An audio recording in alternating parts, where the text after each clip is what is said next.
Tapi yang raya tak masalah. Nah, tak melakar dengan lisan, tapi bertolak belakang dengan melakar dengan sikap. Sikap yang kata bunuh maksiat yang doa lakar bala.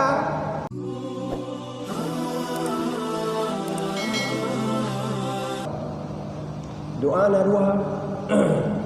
Nyanyi hendak tak sadari dia fikir doa dia ngabah tak laikon doa na dua.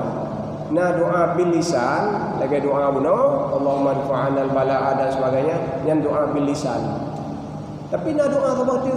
Doa dengan sikap. Ternyata doa dengan sikap lebih bagah diterima oleh Allah daripada doa bil lisan. Lisanul hali afsah min lisanil maqal.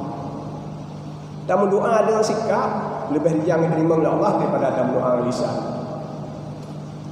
Dan ternyata kan hanya dengan Allah yang Allah menyatakan contoh. Tapi manusia tu maji laganya. Tak melakai bakok. Jadi yang hadibi tak melakai dengan sikap daripada tak melakai dengan tutur. Nacija hanya 3 orang kampung dia minta berkah. Kampung yang ada duri leu dia. Yang ini kai duri yang lubung dia minta ini kai duri yang berkabi kumpulin. Jak minta bak kampung gop. Neci 3 sepatu mekilat ini dua mengesak pakai tak silau. Dia pegah yang itu anak min 6 7 dengan kabi dia tu empang yang te. Yang ndak melebah kampung narawon mentabah mau mempok.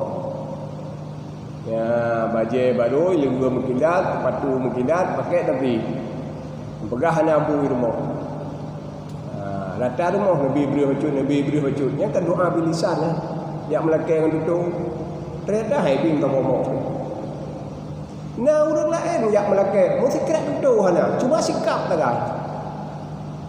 Pakaian cumpan camping, pakaian orang kafir. Draw ka lumah buat kerja. Geting kuan ni kamu pulek lam. Ngepegah tak ada kerja. Nyo anak tuanya takut. Atau juhuro kah nabu. Yang kata lakai hana. Lebor mah kapun lah mempang lepak dulu. Melakai dengan sikap. Allah lagi nyanci. Kita tengok kaim tak melakai dengan lisan. Hana tak melakai dengan sikap. Mungkinnya hana tak masalah. Tapi yang raya tak masalah.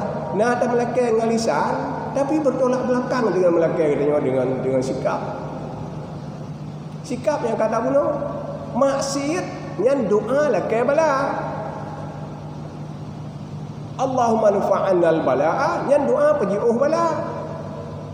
Jadi lang kampungnya ba abah je lakai pejiuh bala, ba buat je lakai betruk bala. Nyokiban kubi. Yang kontradiksi doa. Seharusnya bila kita kalah pejiuh bala, sikap pun oleh kita hendaknya pejiuh bala. Makan kalau awak sembahyang lekai ujiannya yang paling betul contoh. Ya sembahyang lekai ujian ke langsung sali itu tidak boleh.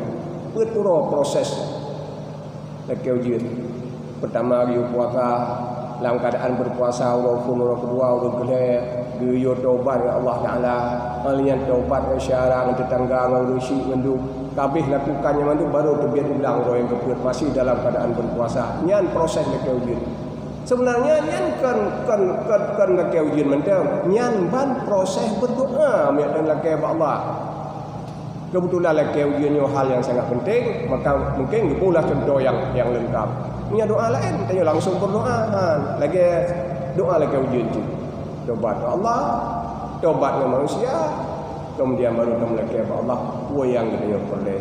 Nyan baru searah antara sikap kita dan doa kita.